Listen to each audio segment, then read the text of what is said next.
The Geforce Sixties have always occupied a place in gamers' hearts, offering a perfect balance of price and performance. However, the latest holder of the title is somewhat controversial. The RTX 4060 has sold well, no doubt, but there's a definite feeling among enthusiasts that it's not living up to the family name. To see whether or not this is a fair accusation, I've decided to compare it to the model that's arguably the best 60 series ever made.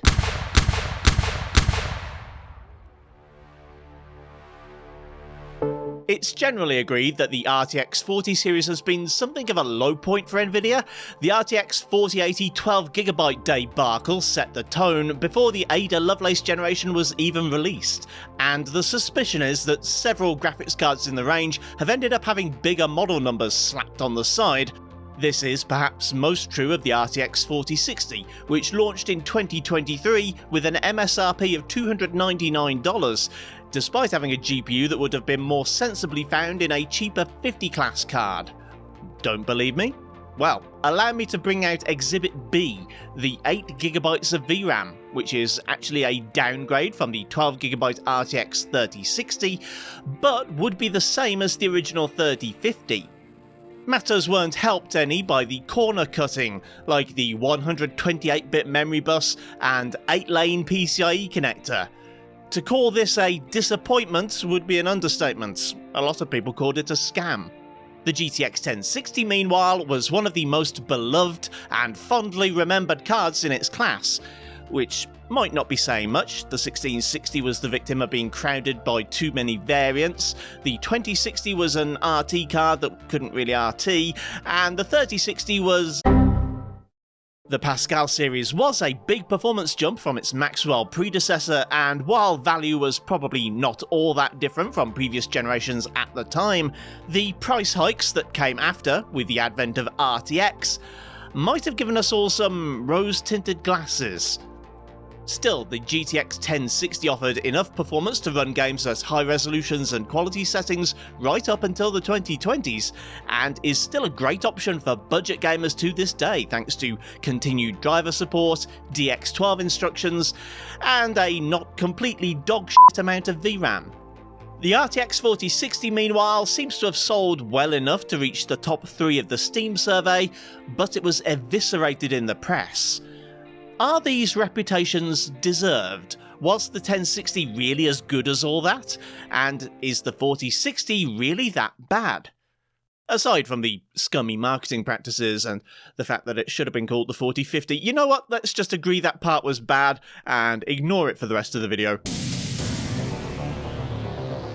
Naturally, the RTX 4060 is more powerful than the GTX 1060.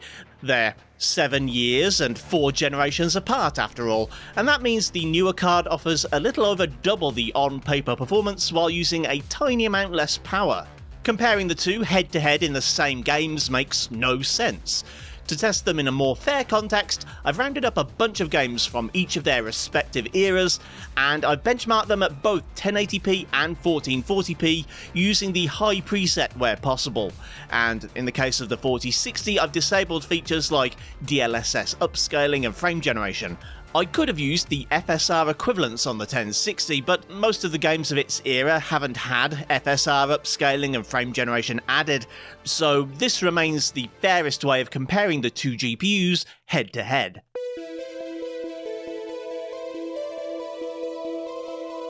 Starting with the GTX 1060 and 3 games from the year before it was released. GTA 5 is still a title some people are interested in hearing about to this day, so the fact that the 1060 runs it like a frickin' champ is no minor thing. In this game, you don't want to let the frame rate go too high, as the engine falls apart at some point over 180 FPS, so I put all the regular settings to very high, and even enabled a few of the advanced quality settings too. At 1080p, this resulted in 84 FPS on average, with lows in the low 50s around Jack's Hill, and at 1440p, that average only fell as far as 61 FPS. Things are a little more complicated in The Witcher 3 due to the fact that CDPR issued a remastered version a couple of years ago, which is a great deal more demanding, but for the purposes of this video I'm working with the classic version. The high preset is pretty demanding, bringing in hairworks for Geralt, which is a notoriously expensive effect for not much benefit. But the 1060 can still handle it. At 1080p anyway. In Novigrad it averages 63 FPS with lows of 55. Turning up to 1440p is still kinda possible, especially if you're playing via controller rather than mouse and keyboard, in which case the 44 FPS average doesn't feel too bad at all. I picked this one up on Black Friday, not especially for this video, but just because I'd always heard good things about it. Mad Max is in a weird situation. The movie series it's based on inspired a whole host of other games and movies, so it feels somewhat derivative despite this. It doesn't help that it's also extremely derivative of all the old Arkham-style action games, which isn't a bad thing in the context of a £2.49 pickup in a Steam sale, but I can see why people wouldn't have wanted to pay full price for it. On the positive side, it looks pretty good and plays incredibly well on the 1060, averaging 128 FPS at 1080 high. Stepping up to 1440p is also no issue, coming close to a 90 FPS average. Moving on to the 1060's birth year, and the reboot qual of id Doom is a bit of a weird one. The conventional wisdom is that if you're playing Doom and have a card that supports Vulkan, then you choose Vulkan. I can see the wisdom in that, as at 1080p Ultra the game gains a whopping 34 FPS over OpenGL and 22 frames at 1440p. However, take a look at that frame time graph. The Vulkan footage almost seems to have a pulse, whereas OpenGL is slower but more consistent. Maybe there's a setting or something I could do to fix the 1060's performance in Vulkan, but for the meantime I think OpenGL's the safer bet. Another of the big benchmarking titles from 2016, Rise of the Tomb Raider is apparently a pretty good game too, though I've never got around to trying it, despite finally finishing the 2013 game a couple of years ago. The 1060 once more is capable of a rock-solid 1080p experience, though I'd say it's a bit less of a sure thing at 1440p. The average is somewhat misleading, as it appears certain scenes can drop well below 60 and even 50 FPS. Finishing 2016 with another reboot qual, Hitman No Subtitle. It's a largely slower paced game compared to the others I've featured so far, so perhaps you don't need to worry so much about its frame rates. But if you're after a locked 60 FPS anyway, then 1080p's the better choice. 1440 is still performing remarkably well at over a 60 average, but some scenes do cause the frame rate to drop substantially. The GTX 1060 was still the state of the mid-range art among GPUs in 2017, with the 1660 and 2060 still 2 years away. The graphical state of the art was arguably found in Hellblade's Senua's Sacrifice. It's certainly one of the more demanding games I've tested in this video so far. At 1080p using the high preset, it's only just pushing over 60 FPS with lows of 55. At 1440p that drops to just 45 FPS with lows under 40, putting it close to The Witcher 3, an open world game. Assassin's Creed Origins was as much of a challenge for CPUs as GPUs, so in its day I don't think we'd have seen quite as smooth an experience as we did here. The Ryzen 5 7500F is a fair bit more potent than the best CPUs of 2017, despite being a pretty cheap chip. The average at 1080p is about 64 FPS, with lows of 54 that should be pretty playable. At 1440p, like with Hellblade and The Witcher, we're only seeing frame rates in the mid-40s, which won't be to everyone's tastes. It wasn't all super demanding titles in 2017, however, and to represent something a little more performant, I chose Prey. Like Mad Max, this is a game that perhaps wasn't the roaring success it should have been, and can be picked up very cheaply in the various sales at this time of year. It also flies on the 1060, with an average at 1080p high of 113 and lows of 93. At 1440p that falls off quite a lot, but it's still very smooth at an average of 69, actually about 70 FPS. Late in the process of making this video, I realised I needed a 10th game for the 1060 to balance out the 4060. It'll become clear why later on, but to that end, I benchmarked For Honor. At 1080p high, the 1060 rips through the canned benchmark with 105 FPS and lows of 79. Pushing up to 1440p is still largely a good experience, though the 66 FPS average is let down slightly by a 1% low that borders on 50 FPS. So that's the picture for how the GTX 1060 performed in its heyday. What about the 4060?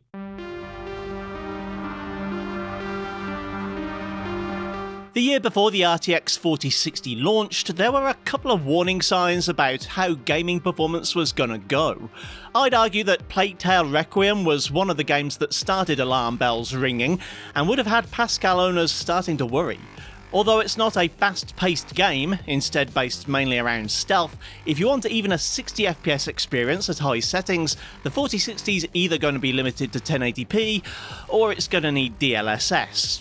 1440p without any upscaling or dropped settings only manages 42 FPS. Of course, it wasn't all bad news at the time. Marvel's Spider-Man Remastered is obviously a remaster, in this case a fairly subtle upgrade from the PS4 version, with a slightly more Tom Hollandaise character model.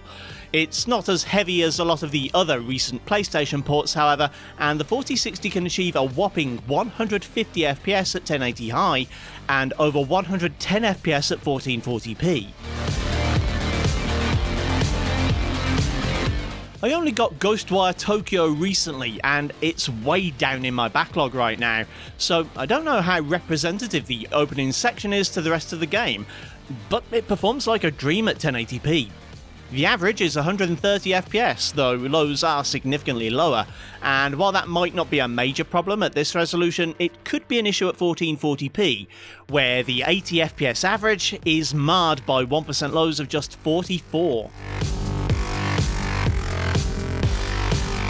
I couldn't start talking about 2023 without mentioning The Last of Us. The 1-2 combo of this game, which struggled to run on 8GB cards, and the RTX 4060 launching with just 8GB of VRAM, contributed to the feeling that PC gaming was going to hell. Since then, the developers have issued some patches, and now the VRAM usage meter is a little more forgiving. Or perhaps it's just lying? I say that because at 1440p high settings, we should still be under the 8GB mark, and yet, frame pacing is pretty bad. The average of 46 FPS isn't bad by itself, but factor in the 26 FPS 1% lows, and this isn't going to be a good experience. The 1080p numbers are far more stable, averaging over 70 with lows over 50. Another one that'll eat all the memory you give it, Resident Evil 4 Remake is otherwise a very smooth running game, even on relatively weak hardware. At the graphics priority preset, 1080p's over 110 FPS, and even the 1% lows are just over 97. Meanwhile, at 1440p, the average of 77 and lows of 65 are very acceptable. On the complete flip side, Starfield doesn't eat up all that much VRAM, but still needs a hell of a GPU to run at high settings, and unfortunately, the 4060 doesn't quite make the grade. I think this one's going to need to be run at medium, as 1080p high fails to reach 60 FPS in New Atlantis. 1440p would probably be better off with some DLSS, as without it there's only room for about 44 FPS. Looking at my games from 2024, it's a mix of super demanding UE5 titles and slightly less demanding PS5 ports. So to give a fair representation of PC gaming in the present day, I've picked two of each, starting with God of War Ragnarok. At 1080p, the 4060 can handle the high preset quite nicely, averaging 71 FPS with lows just above 50. 1440p is a bit less enjoyable, and adding some quality DLSS would be a good idea. Without it, the 4060 can only manage 54 FPS with lows of 40. One of the more troubling trends of 2024 was the rise of games designed with frame generation in mind. Yes, the RTX 4060 has DLSS frame gen, and one day I might finally get around to making a video about it, but considering the developers of FG all universally recommend only using it in games that are already at or above 60 FPS, it really shouldn't be used as a crutch for making sub 60 FPS games playable. The tech just isn't good enough for that. Anyway, I digress. Black Myth Wukong does better than I expected without any upscaling or frame interpolation, averaging 55 FPS at 1080p and a little under 40 FPS at 1440p. If we were talking about the best settings to use in this game, we could probably talk about DLSS and maybe frame generation, but for raw power, this is still pretty decent. In Horizon Forbidden West, the scores are not too far off God of War Ragnarok, maybe 5 to 10% lower than that game, despite being made by different studios on presumably different engines. Which makes sense given the original target hardware was the same console. At 1080p we're passing 60 FPS on average, but again 1440p would require upscaling as we're only seeing under 50 FPS at native resolution. Finally, Stalker 2 is the latest hardcore UE5 title with lumen ray tracing that, at least in my testing so far, can look absolutely god-awful. Once more, the game seems to depend on frame generation and upscaling for performance on this class of GPU, so at 1080p without them, it only manages 54 FPS with lows of 32. 1440p is perhaps the only truly unplayable experience I've seen so far in this video, with an average of 38 but lows below 20.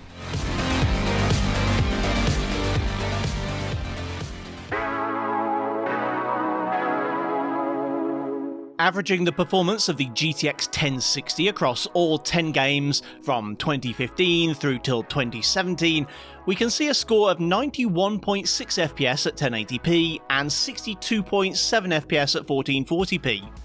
You can see why this was a popular card. The majority of gamers would have had access to 1080p displays at the time, and 1440p, while not as widespread as today, would have been accessible even on this $300 GPU.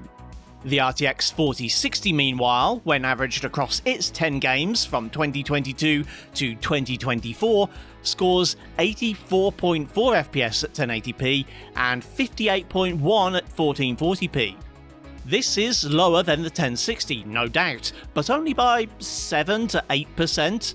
Not quite the margin I expected given the cut corners, the stingy amount of VRAM, and the AD107 GPU with ideas above its station.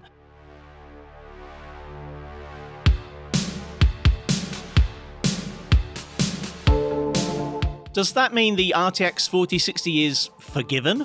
That it's time to reassess it as the current standard bearer of the 60 series, despite the cost-saving measures taken to help ensure Nvidia's stock price remains impossibly high?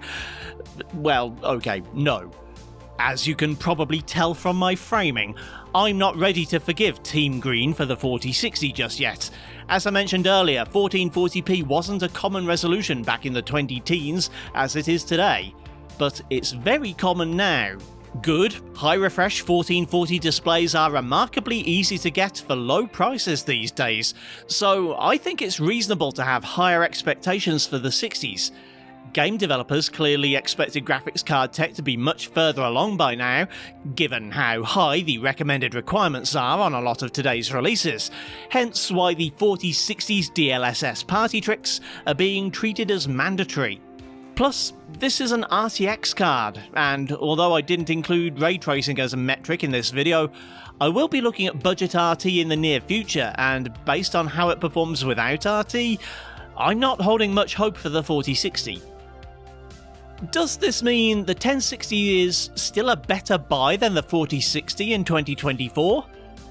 Well, technically yes, but it depends what you want to play. I'll be reviewing the 1060 in newer games in another video, but I can tell you now, while it still technically works in every modern 2023 and 2024 game I tested, it stretches the definition of the term somewhat.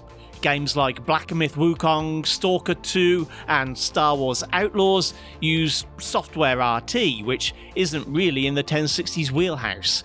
And the forthcoming Indiana Jones game requires hardware RT, which the 1060 doesn't support at all.